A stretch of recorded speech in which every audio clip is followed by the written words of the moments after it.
नमस्कार साथियों, स्वागत है आपके अपने YouTube channel RAS education hub पर। कैसे हैं आप सभी? आशा करती हूँ कि आप सभी कुशल मंगल होंगे। पिछले 2 दिन से हम हमारा राजस्थान बुक को पढ़ते आ रहे हैं, जिसमें से हमने कक्षा 6 की और 7 की बुक कंप्लीट की थी। आज हम पढ़ते हैं कक्षा 8 की बुक और उसको शुरू करते हैं। उसमें भी कक्षा 6 में भी 10 अध्याय थे और कक्षा 7 की बुक में भी 10 अध्याय थे और कक्षा 8 की बुक में भी टोटल 10 अध्याय हैं। पहला है 18वीं सदी का राजस्थान, दूसरा है 1857 का स्वतंत्रता संग्राम एवं राजस्थान, तीसरा है आधुनिक राजस्थान का निर्माण और चौथा है जनसंख्या, पांचवा है उद्योग, छठा है परिवहन एवं पर्यटन, सातवां है विकास परियोजनाएं, आठवां है जन जागरण एवं सामाजिक सुधार और नौवां है ग्रामीण एवं शहरी प्रशासन, 10वां है राजस्थान में कला एवं संस्कृति। तो आज हम पहला लेसन शुरू कर रहे हैं। 8वीं का पहला लेसन है 18वीं सदी का राजस्थान। मराठा शक्ति को सर्वप्रथम संगठित करने वाले शासक थे तो शिवाजी थे। राजस्थान में सर्वप्रथम मराठों ने कहाँ प्रवेश किया था? मेवाड़ में 1711 में। किस मराठा शासक ने मराठा ध्वज अटक से कटक तक बढ़ाने का लक्ष्य रखा? पेशवा बाजीराव ने। मराठा शासक का जो मराठा ध्वज था अटक से कटक तक बढ़ाने का लक्ष्य किसने रखा था? पेशवा बाजीराव ने। मराठों ने कोटा में बूंदी पर आक्रमण कब किया? 1726 में। डूंगरपुर और बांसवाड़ा के शासकों ने मराठों को खिराज देना, यह खिराज एक कर था, खिराज देना कब स्वीकार किया? 1728 में। मराठों ने बूंदी का शासक बुद्ध सिंह को कब बनाया? तो 22 अप्रैल 1734 को बुद्ध सिंह को शासक कब बनाया था? बूंदी का शासक बनाया था 22 अप्रैल 1734 को। मराठों ने राजस्थान में राजनीतिक हस्तक्षेप प्रथम बार कहाँ किया था? बूंदी में बुद्ध सिंह था, बै से बूंदी, बै से बुद्ध सिंह। 22 अप्रैल 1734। हुरड़ा सम्मेलन का आयोजन कब और कहाँ किया जाता है? कहाँ किया गया था? 17 जुलाई 1734। 17 जुलाई 1734 को हुरड़ा नामक स्थान भीलवाड़ा में, हुरड़ा अड़ा है उसमें और भीलवाड़ा में भी अड़ा है और 17 जुलाई है तो 17 से 1734 याद रख सकते हैं आप। हुरड़ा सम्मेलन की अध्यक्षता किसने की थी? मेवाड़ के शासक महाराणा जगत सिंह द्वितीय ने। हुरड़ा सम्मेलन में वर्षा ऋतु के बाद कहाँ सभी को इकट्ठा होने की बात कही गई थी? रामपुरा में। किसकी उदासीनता व निर्णय में अस्पष्टता हुरड़ा सम्मेलन की रणनीति को असफल बना दिया था? आमेर के शासक जयसिंह ने। पेशवा बाजीराव ने अपनी माता को राजस्थान में तीर्थ यात्रा पर कब भेजा था? 1735 में। माता का नाम था राधाबाई। उदयपुर के महाराणा अमर सिंह द्वितीय की पुत्री चंद्र कुमारी का विवाह किससे हुआ? जयपुर के स्वाई जय सिंह के साथ 1708 में। इस विवाह की शर्त क्या थी? तो चंद्र कुमारी से उत्पन्न पुत्र जयपुर के सिंहासन पर बैठेगा। इस विवाह से उत्पन्न जो पुत्र होगा वो सिंहासन पर बैठेगा, इसलिए वो विवाह शर्त के आधार पर किया गया था। स्वाई जय सिंह का बड़ा पुत्र कौन था? तो ईश्वरी सिंह। मेवाड़ की राजकुमारी चंद्र कुमारी और स्वाई जय सिंह से उत्पन्न पुत्र का नाम था माधो सिंह। माधो सिंह ने किसकी सहायता से ईश्वरी सिंह को चुनौती दी? मामा जगत सिंह द्वितीय की सहायता से। किस मराठा शासक ने माधो सिंह का साथ दिया? तो मराठा सरदार मल्हार राव होलकर ने माधो सिंह का साथ दिया था। मैं से माधो सिंह था और मैं से मल्हार राव होलकर था। ईश्वर सिंह और माधो सिंह के मध्य कौन कौन से युद्ध हुए? राजमहल और बगरू का युद्ध। ईश्वरी सिंह और माधो सिंह के बीच राजमहल और बगरू का युद्ध हुआ था। किसकी कुटिलता के कारण सूर्य सिंह को आत्महत्या करनी पड़ी थी? तो सेनापति हरगोविंद नाटाणी के कारण। जोधपुर में किसके मध्य उत्तराधिकारी संघर्ष प्रारंभ हुआ? तो राम सिंह और बख्त सिंह के मध्य। अंग्रेजों ने राजपूतों के साथ संधि करनी शुरू की 1817 से 1818। सर्वप्रथम किस राज्य में अंग्रेजों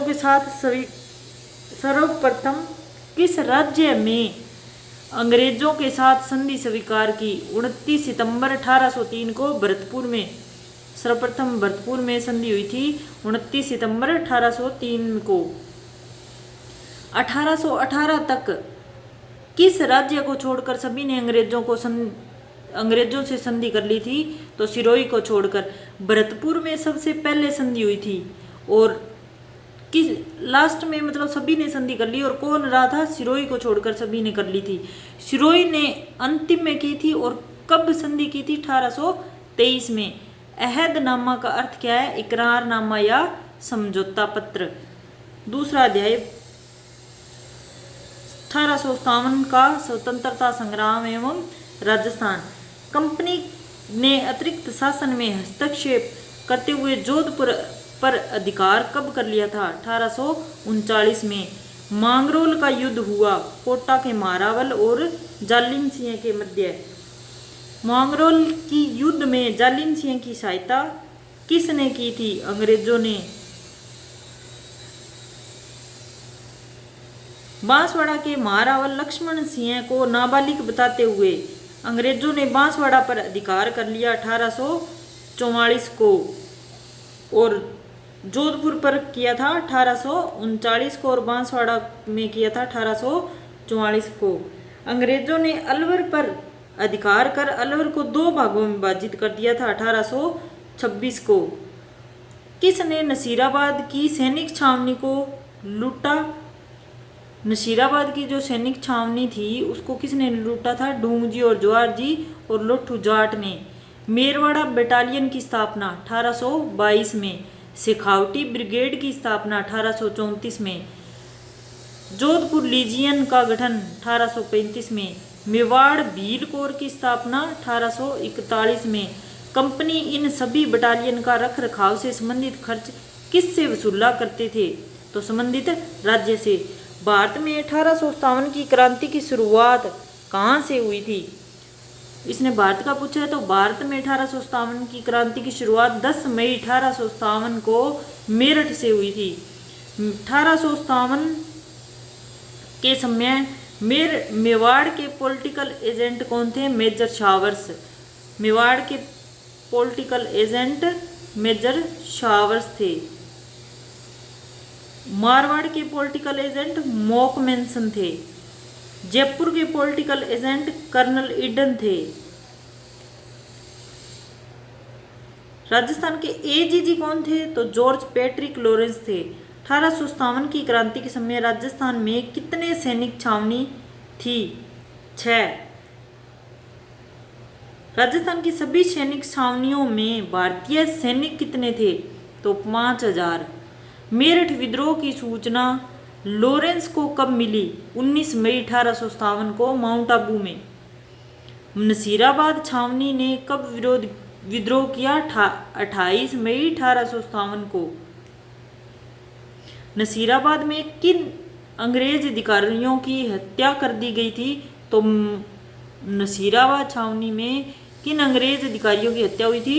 मेजर स्पॉटिसवुड और न्यूबरी। स्पॉटिसवुड और न्यूबरी। नीमच में विद्रोह कब हुआ था? 3 जून 1857 को मोहम्मद अली बेग के नेतृत्व में। नीमच छावनी के कप्तान कौन थे? मैकडोनाल्ड।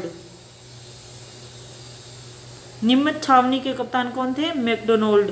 3 जून 1857 को मोहम्मद अली बेग के नेतृत्व में विद्रोह हुआ था। किसकी सहायता से मेजर शोवर्स ने नीमच पर पूर्ण अधिकार कर लिया? तो कोटा बूंदी तथा मेवाड़ की सेना की सहायता से। एरिनपुरा विद्रोह कब हुआ था? 21 अगस्त 1857 को। जोधपुर लीजियन में विद्रोह का आगाज किसके नेतृत्व में हुआ? मोती का सूबेदार शीतल प्रसाद तिलकराम के नेतृत्व में। बिठोड़ा पाली का युद्ध कब हुआ? 8 सितंबर 1857 को कैप्टन हीथकोट वह महाराजा जोधपुर तख्त सिंह की सुक्त सेना और ठाकुर खुशहाल सिंह के मध्य बिठोड़ा का युद्ध। चेलावास का युद्ध हुआ था 18 सितंबर 1857, ये हुआ था 8 सितंबर को, ये हुआ था 18 सितंबर को। वो बिठोड़ा का, ये चेलावास का। जोधपुर के पॉलिटिकल एजेंट मोकमेंसन और ठाकुर खुशहाल सिंह के मध्य हुआ था, वो कैप्टन हीथकोट के मध्य और महाराजा तख्त सिंह की सुक्त सेना और ठाकुर खुशहाल सिंह के मध्य। किस अंग्रेज अधिकारी का सिर काटकर आउवा के किले के दरवाजे पर लटका दिया गया था? तो मोकमेंसन का सिर काटकर आउवा के दरवाजे पर लटका दिया था। यहाँ पर सुगाली माता है जो 54 हाथ वह 10 सिर वाली देवी है। 10 सिर, 54 हाथ और 10 सिर है। किसके नेतृत्व में आक्रमण कर जनवरी 1858 को आउवा के किले पर अधिकार किया गया? ब्रिगेडियर होम्स के द्वारा। ढोल बाजे संग बाजे भल्लो बाजे बांकियो, एजेंट को मारकर दरवाजे पर टांकियो। इस गीत में किसके सिर टांगने की बात कही गई है? तो मोकमेंसन को। कोटा में विद्रोह हुआ था 15 अक्टूबर 1857 को। कोटा में विद्रोह का नेतृत्व किसने किया था? जयदयाल और मेहराब खां ने। राजस्थान में सबसे ज्यादा सुनियोजित व सुनियंत्रित क्रांति कहाँ हुई थी? कोटा में हुई थी। कहाँ के विद्रोहियों या क्रांतिकारियों ने कैप्टन बटन का सिर काटकर शहर में घुमाया था? कोटा में। आउवा के किले पर किसको लटकाया था? किसका सिर? मोकमेंसन का। और कोटा में किसका सिर घुमाया? कैप्टन बटन का। कोटा बटन। कोटा विद्रोह के समय कोटा के शासक कौन थे? मारावल राम सिंह द्वितीय। अंग्रेजों ने दोबारा सभी रियासतों पर अपना नियंत्रण कब स्थापित कर लिया था? जून 1858 को। अब पढ़ते हैं तीसरा लेसन। आधुनिक राजस्थान का निर्माण, नाम है आधुनिक राजस्थान का निर्माण। राजस्थान के एकीकरण की चर्चा किसके आदेश के बाद प्रारंभ हुई थी? तो 1939 में वॉइस रॉय लिनलिंथिगो के आदेश के बाद। एकीकरण से पहले राजस्थान में केंद्र शासित प्रदेश कौन था? अजमेर मेरवाड़ा। एकीकरण से पहले राजस्थान में कितने ठिकाने थे? 3, कुशलगढ़, लावा और नीमराना। एकीकरण का प्रथम प्रयास किस रियासत ने किया था? कोटा के शासक भीम सिंह ने। भीम सिंह के बाद किसने एकीकरण का प्रयास किया था? महाराणा मेवाड़ में 25 और 26 जून 1946 को। राज्य का नाम, गठन की तारीख, ये हमारे 7 चरण थे जिनमें एकीकरण पूरा हुआ था, वो आगे दिया हुआ है। तो प्रथम चरण था मत्स्य संघ 17-18 मार्च 1948 को। अलवर, धौलपुर, भरतपुर व करौली को मिलाकर मत्स्य संघ का निर्माण किया गया। 4 जिले थे, अलवर, धौलपुर, भरतपुर और करौली। निर्माण किया। अलवर इसकी राजधानी था। धौलपुर के महाराजा उदयमान सिंह को राज प्रमुख बनाया व शोभाराम कुमावत को प्रधानमंत्री नियुक्त किया गया। उदयमान सिंह राज प्रमुख थे और शोभाराम कुमावत प्रधानमंत्री नियुक्त किए गए।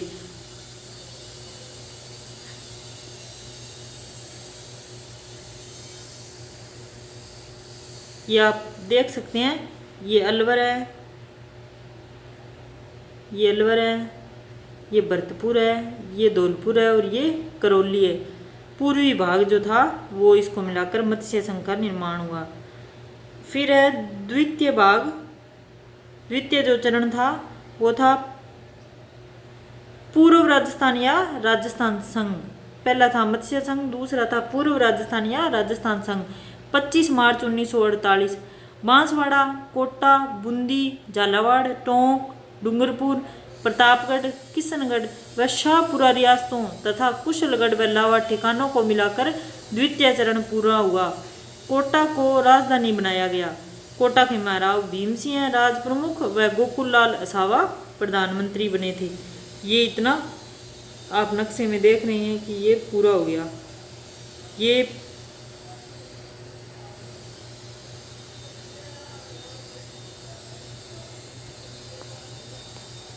नेक्स्ट चरण है तृतीय चरण। संयुक्त राजस्थान, नाम क्या था? संयुक्त राजस्थान।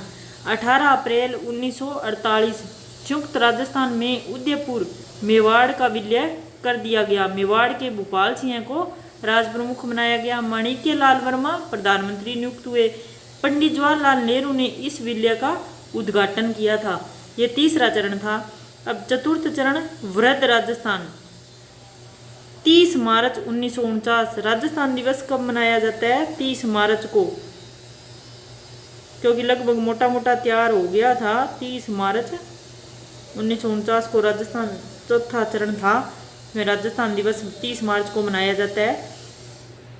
संयुक्त राजस्थान में जयपुर, जोधपुर, बीकानेर व जैसलमेर का विलय हुआ। ऊपर वाले जो थे तृतीय चरण में वो सारे इसमें ऐड करके आगे जयपुर, जोधपुर, बीकानेर व जैसलमेर का विलय हुआ। राजस्थान का स्थापना दिवस भी 30 मार्च को ही मनाया जाता है। जयपुर के मान सिंह द्वितीय राज प्रमुख व हीरा लाल शास्त्री प्रधानमंत्री तथा महाराणा भूपाल सिंह महाराजा प्रमुख नियुक्त हुए। महाराज प्रमुख भूपाल सिंह बने। सरदार वल्लभ भाई पटेल ने वृहद राजस्थान का उद्घाटन किया। जो तृतीय चरण था उसका पंडित जवाहरलाल नेहरू ने उद्घाटन किया। जो चौथा चरण था उसका सरदार वल्लभ भाई पटेल ने किया था। पंचम चरण है संयुक्त वृहद राजस्थान। 15 मई 1949 में वृहद राजस्थान में मत्स्य संघ का नीमराणा ठिकाना सहित विलय हुआ।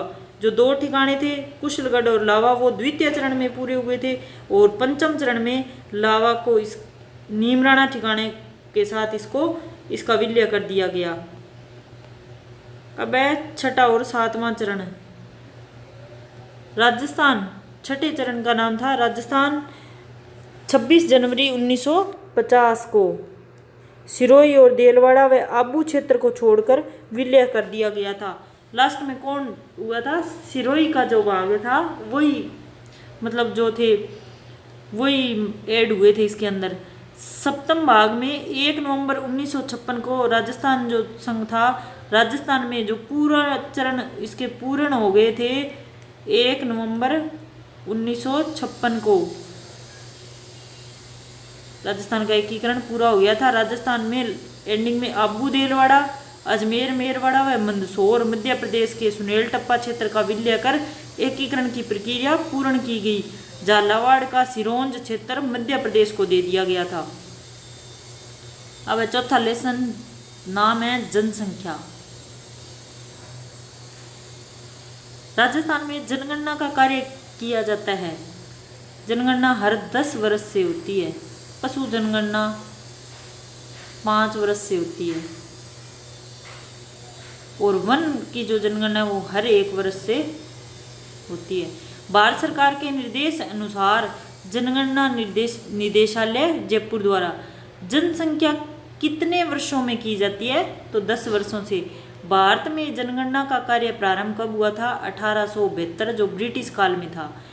2011 की जनगणना के अनुसार राजस्थान की जनसंख्या कितनी है? 6.85 करोड़।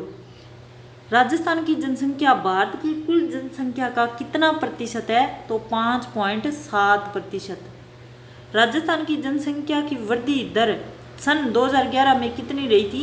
21.31%। राजस्थान में किस जिले की जनसंख्या वृद्धि दर अधिक रही थी? तो बाड़मेर 32.5%। राज्य में कम वर्षा किस जिले, ये कम वर्षा नहीं है, कम जनसंख्या है। कम जनसंख्या किस जिले की रही? तो गंगानगर की सर्वाधिक रही, बाड़मेर की 32.5 और सबसे कम गंगानगर की 10.0%। राजस्थान का जनसंख्या घनत्व कितना है? 200 व्यक्ति प्रति वर्ग किलोमीटर। सर्वाधिक जनसंख्या घनत्व है जयपुर 595 व्यक्ति प्रति वर्ग किलोमीटर। सबसे कम जनसंख्या घनत्व जैसलमेर का 17 व्यक्ति प्रति वर्ग किलोमीटर। राजस्थान की कुल जनसंख्या का कितना प्रतिशत जयपुर में निवास करता है? तो 10%। राजस्थान की कुल जनसंख्या का कितना प्रतिशत जैसलमेर में निवास करता है? तो 1%। जयपुर में जो 10% है और जैसलमेर में 1% है। पश्चिमी मरुस्थलीय प्रदेश जो राजस्थान का 61% भूभाग है, वहां कितना प्रतिशत है? 40%।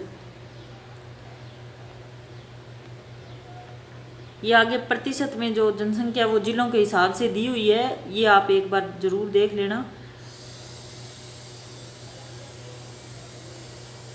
आगे जनसंख्या घनत्व का दिया हुआ है।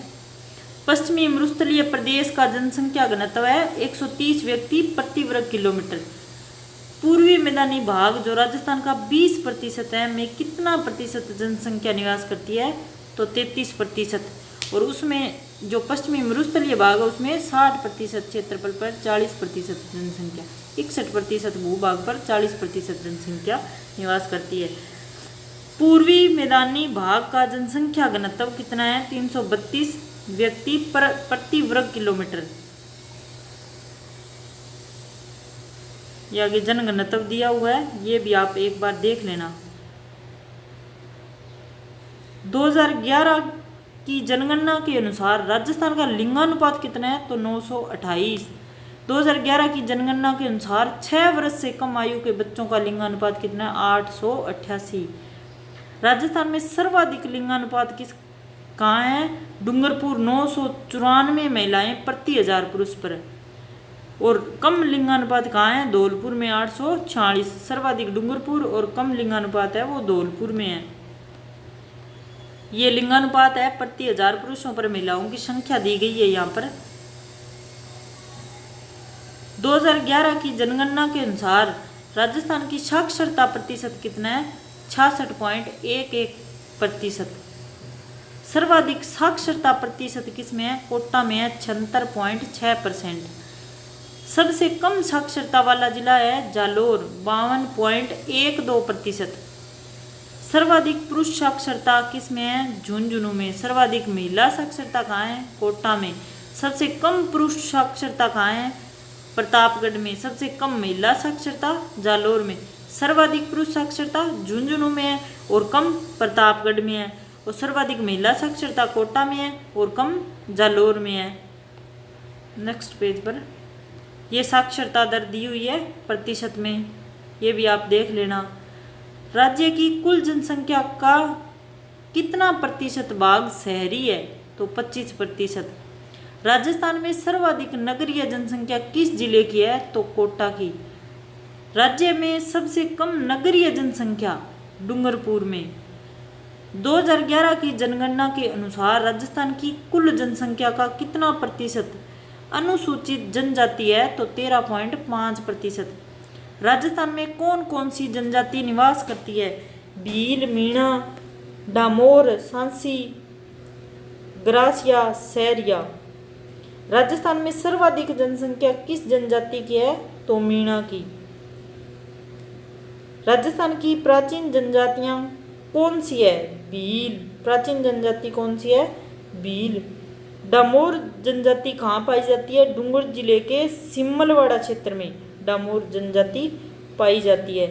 ग्रासिया जनजाति मुख्यतः पाई जाती है सिरोही जिले के आबू रोड और पिंडवाड़ा तहसील में। सांसी जनजाति भरतपुर में।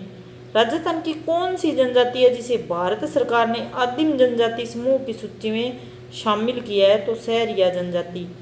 राजस्थान में सर्वाधिक सहरिया जनजाति कहाँ पाई जाती है? तो 12 जिले के शाहबाद व किशनगंज तहसील में सर्वाधिक सहरिया। और भारत सरकार द्वारा आदिम जनजाति समूह की सूची में इनको शामिल किया गया है।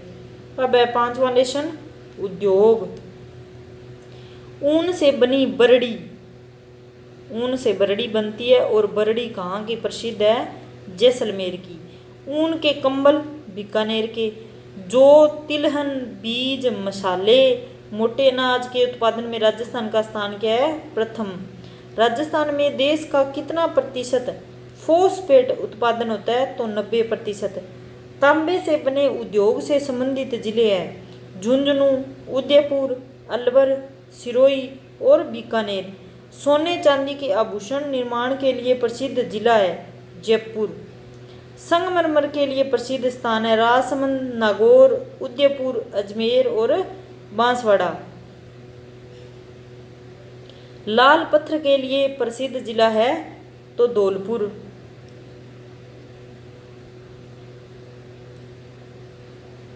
लाल पत्थर के लिए प्रसिद्ध जिला है धौलपुर। पीले पत्थर के लिए प्रसिद्ध जिला है जैसलमेर।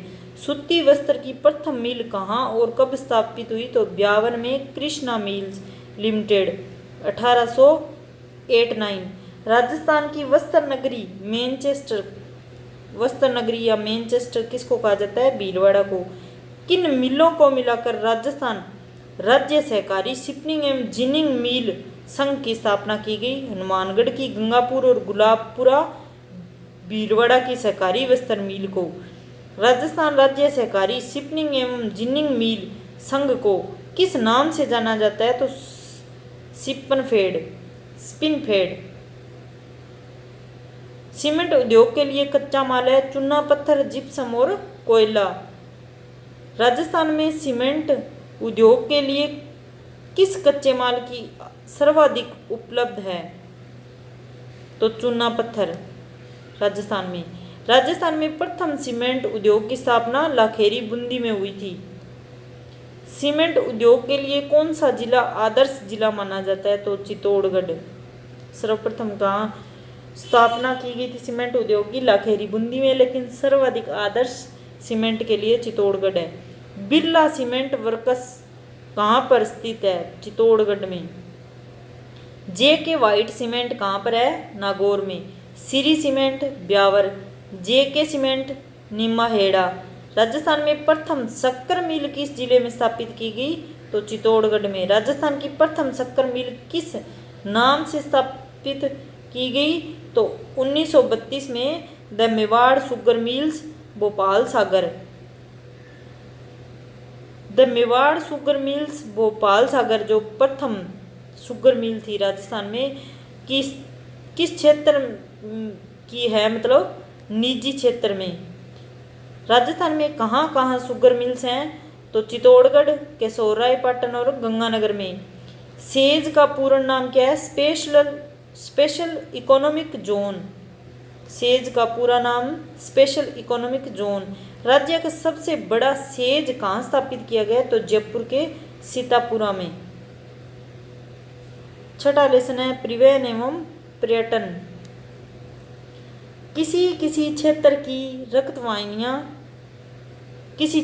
रक्तवाहिनियां कहा जाता है परिवहन को। स्वर्णिम चतुर्भुज योजना में कौन कौन से महानगर शामिल है तो दिल्ली, मुंबई, चेन्नई और कोलकाता। स्वर्णिम चतुर्भुज। स्थल पर लंबी दूरी की यात्रा के लिए कौन सा परिवहन सबसे सस्ता है तो रेल मार्ग। भारत में प्रथम रेल कहाँ और कब चली थी तो 1853 में महाराष्ट्र के मुंबई से ठाणे के बीच में। ठाणे नहीं है ये, ठाणे ही है ओनली, ठाणे के बीच में। राजस्थान में पहली रेल यात्रा भारत में 1853 में चली थी और राजस्थान में 1874 में चली थी। बांदीकुई दशा से आगरा फोर्ट उत्तर प्रदेश के बीच में और वो महाराष्ट्र के मुंबई से ठाणे के बीच में। राजस्थान में रेल मार्ग की कुल लंबाई है 6000 किलोमीटर।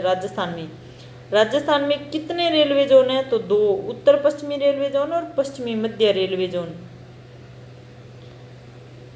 राजस्थान में कुल कितने रेलवे मंडल हैं तो 5। रेलवे जोन तो 2 हैं, मंडल 5 है। जयपुर, बीकानेर, जोधपुर, अजमेर और कोटा।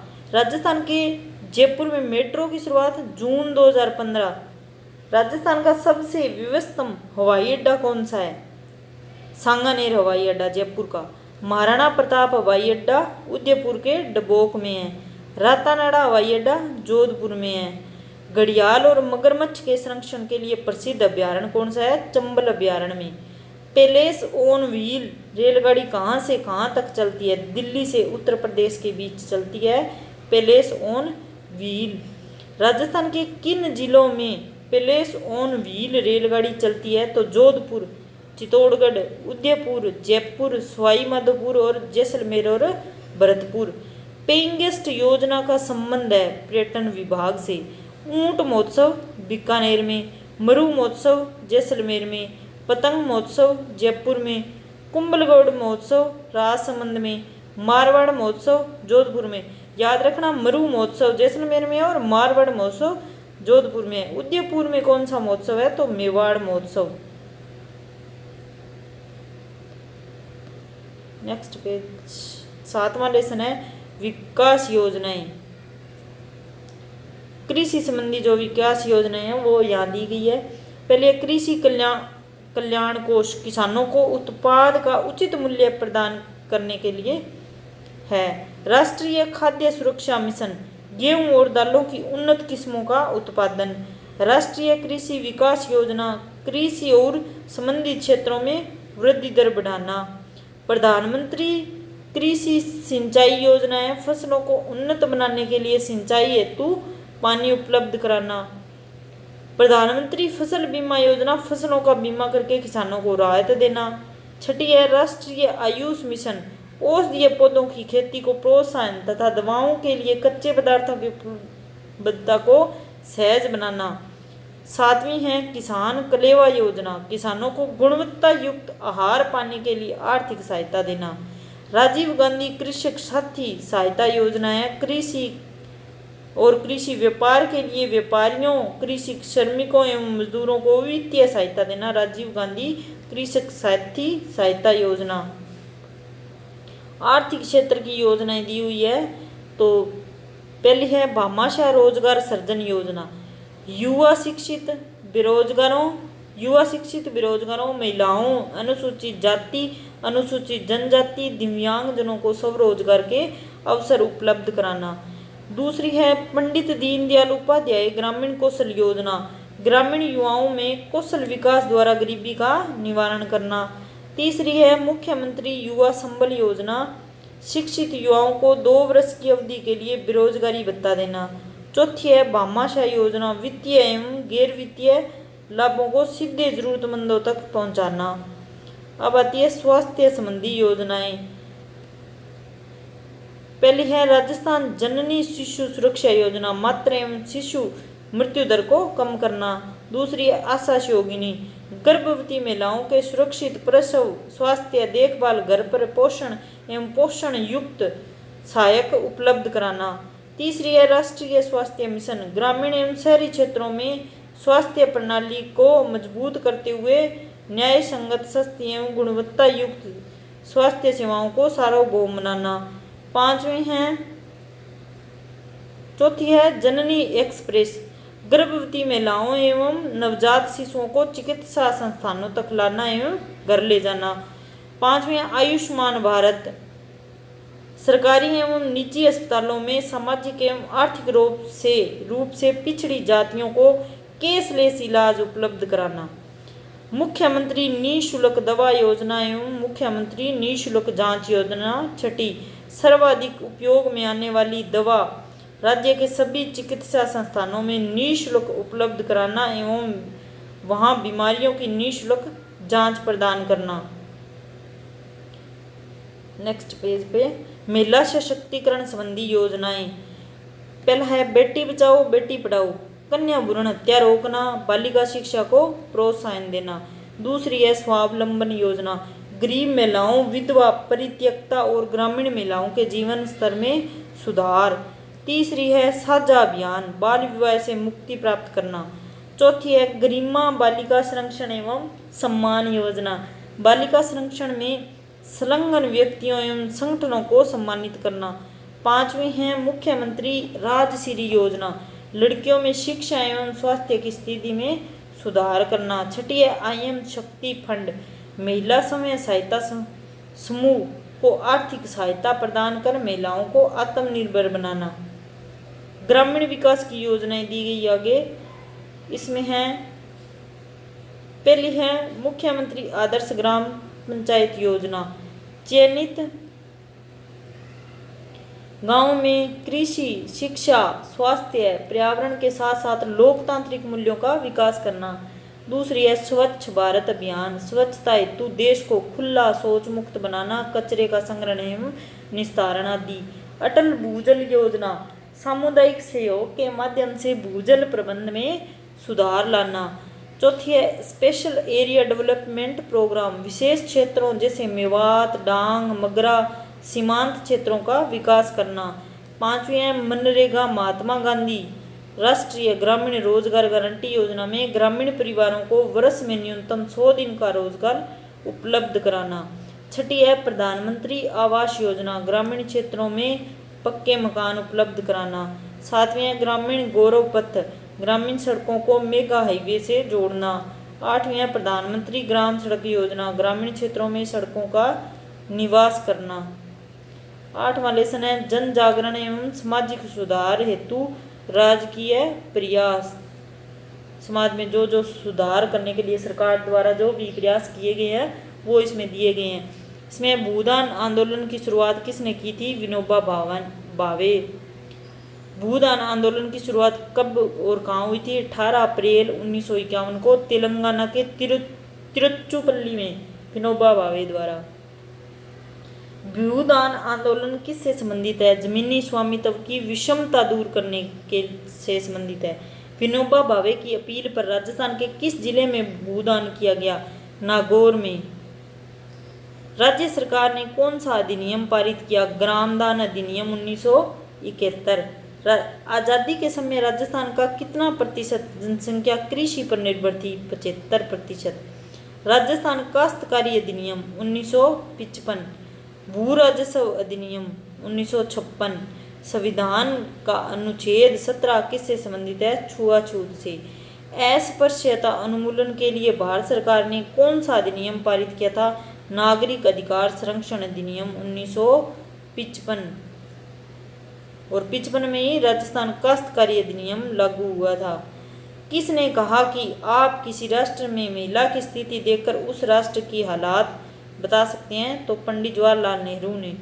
1951 में महिला साक्षरता थी 2.51%, 2.51%।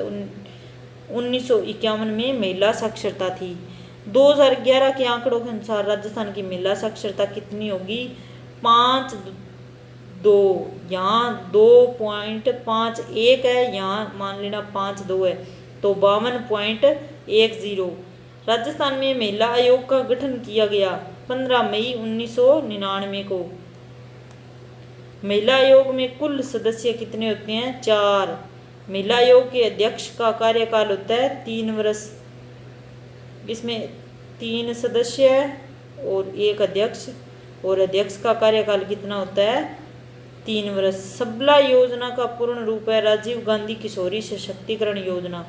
सबला योजना में लाभार्थी होता है 11 से 18 वर्ष की बालिका जो विद्यालय नहीं जाती या जिन्होंने बीच में विद्यालय छोड़ दिया है, तो सबला योजना का लाभ मिलता है।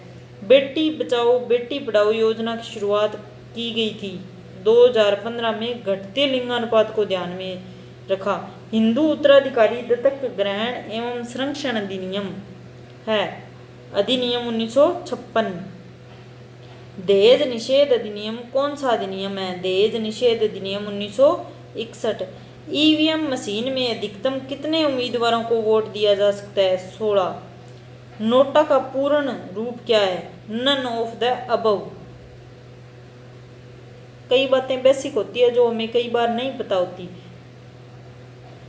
चुनाव के लिए मतदान दल का गठन किया जाता है जिला निर्वाचन अधिकारी द्वारा। प्रत्येक जिले में जिला निर्वाचन अधिकारी कौन होता है? जिला कलेक्टर। वीवीपीएटी का पूर्ण नाम क्या है? Voter verifiable paper audit trial. VVPAT में मतदान के बाद पर्ची कितने समय तक दिखाई देती है? 7 सेकंड तक। सूचना के अधिकार के लिए राजस्थान के किस जिले के मजदूरों ने आंदोलन किया था? राजसमंद जिले के भीम तहसील के देवडूंगरी के मजदूरों ने। राजसमंद जिले के भीम तहसील के देवडूंगरी के मजदूरों ने सूचना के अधिकार के लिए आंदोलन किया था।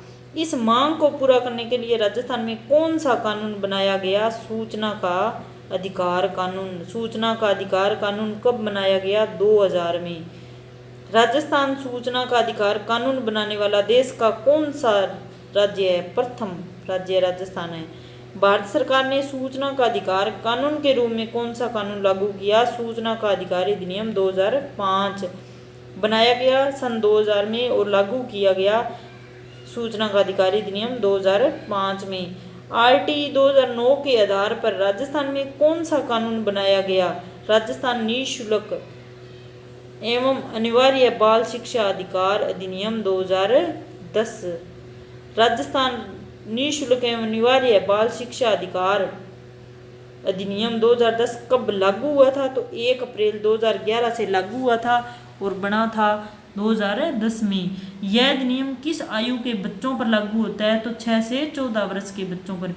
यह अधिनियम किस कक्षा तक की पढ़ाई के लिए लागू होता है? कक्षा 1 से कक्षा 8 तक।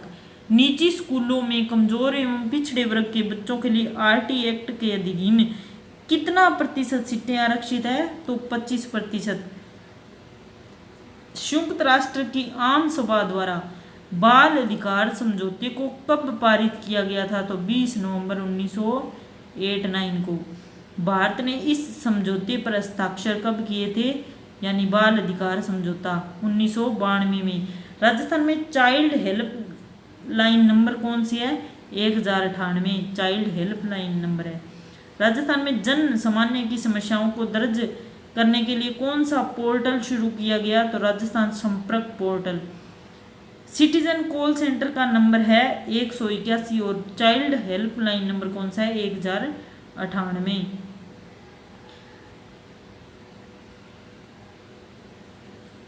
रैनसमवेयर क्या है? यह कंप्यूटर वायरस है। मेलवेयर क्या है? यह भी कंप्यूटर वायरस है। फिशिंग क्या है? यह एक तरीके की ऑनलाइन ठगी है। स्पूफिंग क्या है? व्यक्तिगत जानकारी प्राप्त करके ठगी करना है। अगर किसी के साथ ऑनलाइन ठगी हो तो वह अपनी शिकायत कहाँ दर्ज कर सकता है? National cyber crime report portal पर। स्वीप का पूर्ण नाम क्या है? Systematic voters education and electoral participation programme. Important है, याद रख लेना। अब पढ़ते हैं नॉर्मलाइजेशन ग्रामीण व शहरी प्रशासन। किस संविधान संशोधन पंचायती राज व्यवस्था को अपनाया गया? 73वां संविधान संशोधन 1993। 73वें संविधान संशोधन की किस अनुसूची में पंचायती राज व्यवस्था के त्रिस्तरीय ढांचे के बारे में बताया गया? तो 11वीं सूची में 73वां संविधान संशोधन था और 11वीं सूची थी। ग्राम पंचायत के अधीन कितने कार्य बताए गए हैं? 29। ग्राम पंचायत में कौन होता है? सरपंच और ग्राम विकास अधिकारी। पंचायत समिति में कौन होता है? प्रधान और खंड विकास अधिकारी। जिला परिषद में कौन होता है? जिला प्रमुख और मुख्य कार्यकारी अधिकारी। उसमें ग्राम पंचायत में सरपंच और ग्राम विकास अधिकारी, पंचायत समिति में प्रधान और खंड विकास अधिकारी, जिला परिषद में जिला प्रमुख और मुख्य कार्यकारी अधिकारी। लोकतंत्र की प्रथम इकाई ग्राम पंचायत। ग्राम पंचायत केंद्र से मिलकर बनी है। वार्ड पंच, उप सरपंच और सरपंच से। ग्राम पंचायत के चुनाव कौन करवाता है? तो राज्य चुनाव आयोग ग्राम पंचायत के चुनाव कराता है। ग्राम पंचायत का कार्यकाल कितना होता है? 5 वर्ष। ग्राम पंचायत में प्रत्येक माह में कम से कम कितनी बैठक होनी चाहिए? तो 2। ग्राम पंचायत और जिला परिषद को जोड़ने वाली महत्वपूर्ण कड़ी कौन है? पंचायत समिति। प्रधान और उप प्रधान का चयन होता है निर्वाचित सदस्यों में से ही। पंचायत समिति के सदस्य की न्यूनतम आयु कितनी होनी चाहिए? 25 न्यूनतम। पंचायत समिति के सदस्यों का कार्यकाल होता है 5 वर्ष। पंचायती राज व्यवस्था में शीर्ष स्तर की संस्था है जिला परिषद। जिला स्तर पर विकास योजनाएं बनाती है जिला परिषद। ग्राम पंचायत की आय का स्रोत है भवन कर, वाहन कर, क्रय विक्रय पर कर व बाजारों से प्राप्त आय आदि। पंचायत समिति का आय का साधन है स्थानीय कर। ये शायद पीछे चला गया है।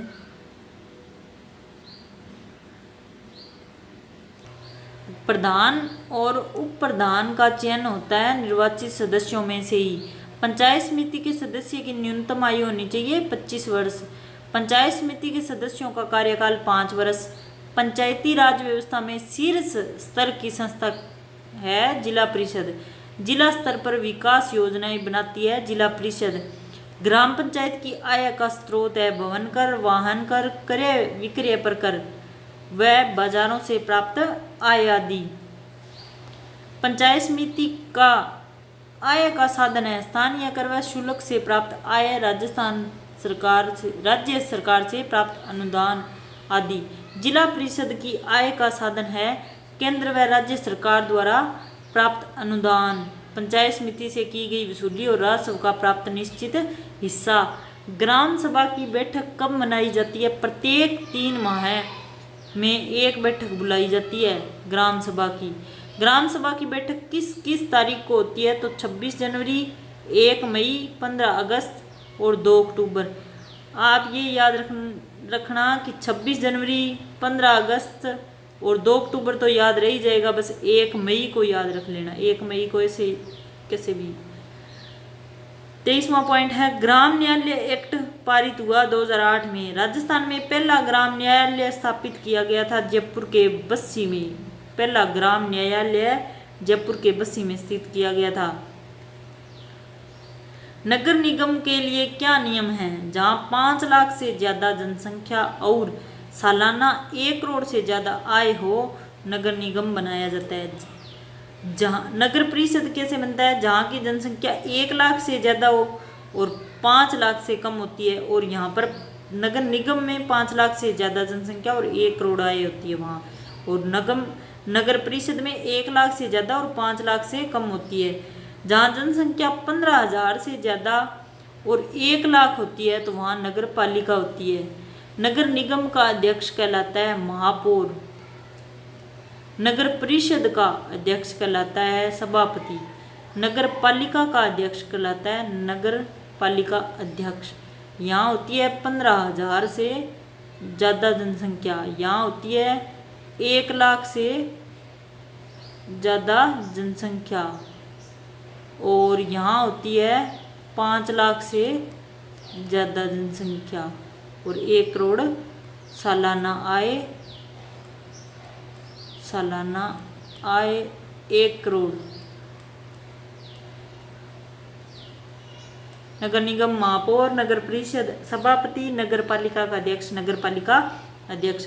किस संविधान संशोधन में महिलाओं की 1/3 सीटें आरक्षित की गई है? तो 74वें संविधान संशोधन में। और 73वें में और 11वीं सूची में क्या था? पंचायती राज।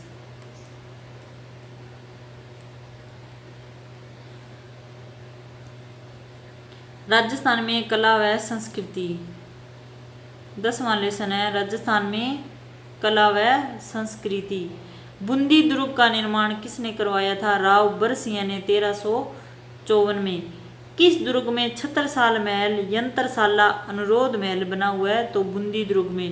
वो निर्माण किसने कराया? राव बरसिंह ने 1354 में। लोहागढ़ दुर्ग सूरजमल जाट द्वारा करवाया गया। तो सूरजमल जाटों का प्लेटो कहा जाता है। सूरजमल जाट को। किस दुर्ग को मिट्टी का दुर्ग कहा जाता है? लोहागढ़ दुर्ग को। और बांध कौन सा है? पांचना बांध मिट्टी का बना हुआ बांध है। त्रिनेत्र गणेश मंदिर कहाँ है? रणथंभौर दुर्ग में। नेक्स्ट पेज की ओर। जालोर दुर्ग में प्रवेश करने के कितने दरवाजे हैं? 4। जालोर दुर्ग का निर्माण कराया था 10वीं शताब्दी में परमार राजा धारावर्ष और मुंज ने। 10वीं शताब्दी में राजा धारावर्ष और मुंज ने। राजस्थान का कौन सा दुर्ग मत्स्याकार पहाड़ी पर स्थित है? तो चित्तौड़गढ़ दुर्ग। गोमुख कुंड किस दुर्ग में है? चित्तौड़गढ़ दुर्ग में। विजय स्तंभ का निर्माण महाराणा कुंभा ने। विजय स्तंभ की ऊंचाई 122 फीट। विजय स्तंभ कितना मंजिल है? 9 मंजिल। भारतीय मूर्ति कला का शब्दकोश विजय स्तंभ को राणा कुंभा द्वारा, जिसकी ऊंचाई 122 फीट और 9 मंजिला है, कुंभलगढ़ दुर्ग को अन्य किस नाम से जाना जाता है? कुंभलमेर। कुंभलगढ़ दुर्ग को वर्तमान स्वरूप किसने प्रदान किया? महाराणा कुंभा ने। महाराणा कुंभा ने किस शिल्पी के नेतृत्व में कुंभलगढ़ दुर्ग का पुनर्निर्माण करवाया? तो मंडन। नीलकंठ महादेव का मंदिर कुंभलगढ़ दुर्ग में है। जाली भाव बावड़ी और मामा देव कुंड स्थित है कुंभलगढ़ दुर्ग में। कुंभलगढ़ दुर्ग का उच्च भाग क्या कहलाता है? कटारगढ़। उच्च भाग जो है कुंभलगढ़ का वो कटारगढ़ कहलाता है। आमेर दुर्ग में किसके शासनकाल में स्थापत्य कला की विशेषताएं थी? तो महाराजा मानसिंह के कारण। गागरोन दुर्ग की नदियों के संगम पर था? आऊ काली सिंध नदी के संगम पर। कौन सा दुर्ग हिंदू मुस्लिम एकता का प्रतीक माना जाता है? तो गागरोन दुर्ग। जगदीश मंदिर कहाँ है? उदयपुर में। शस्त्र बाहु का मंदिर नागदा उदयपुर में। अंबिका माता का जगत उदयपुर में। श्रीनाथ जी का नाथद्वारा राजमंद में। श्री एकलिंग जी का उदयपुर में। ऋषभ देव का उदयपुर में। चार भुजानाथ का गढ़बोर राजसमंद में। देलवाड़ा के जैन मंदिर वो है आबू पर्वत सिरोही में। रणकपुर के जैन मंदिर स्थित है पाली में, जो मथाई नदी के तट पर है। मथाई नदी के किनारे बने हुए। किराडो के मंदिर है बाड़मेर में। ओशिया के मंदिर स्थित है जोधपुर में। बडोली का मंदिर स्थित है रावतबाटा में। भिंड देवरा शिव मंदिर है बारा में। कंसवा का मंदिर है कोटा में। कमलेश्वर महादेव मंदिर है बूंदी में। सूर्य मंदिर स्थित है झालरापाटन में। मिट्टी की फड़ कहाँ बनाई जाती है? तो मुलेला राजमंद जिले में। टेरिकोटा के लिए प्रसिद्ध है मुलेला गांव राजमंद। ये हमारी 7वीं 8वीं की बुक आज कंप्लीट होगी। अभी 2 रहती है, 9वीं और 10वीं, वो हम कल करेंगे। धन्यवाद साथियों।